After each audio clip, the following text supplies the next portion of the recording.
ចិត្ត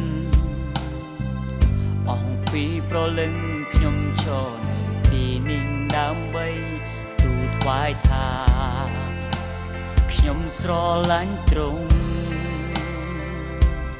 អូហូ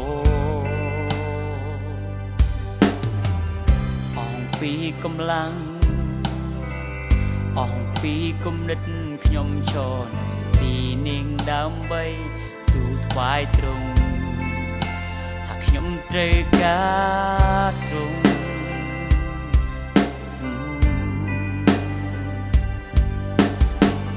ខ្ញុំស្រឡាញ់ទ្រង់ខ្ញុំរួចថ្វាយទ្រង់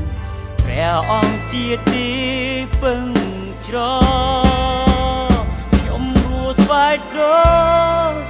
គឺទ្រង់តែមួយជាទីដែលខ្ញុំអាចជ្រកកោនបាន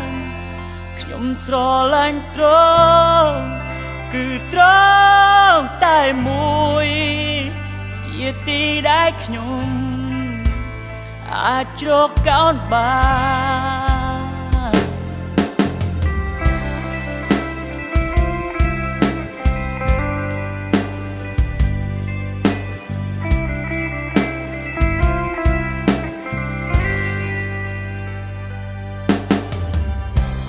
ពេលវេលាគ្រប់ទីកន្លែងខ្ញុំចង់រស់នៅដើម្បីព្រះនាមព្រះអង្គគឺនាមព្រះយេស៊ូវអូហូជារៀងរហូ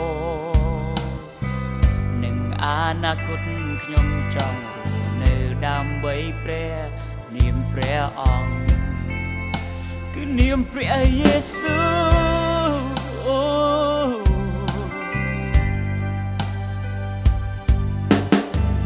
ខ្ញុំស្រឡាញ់ទ្រង់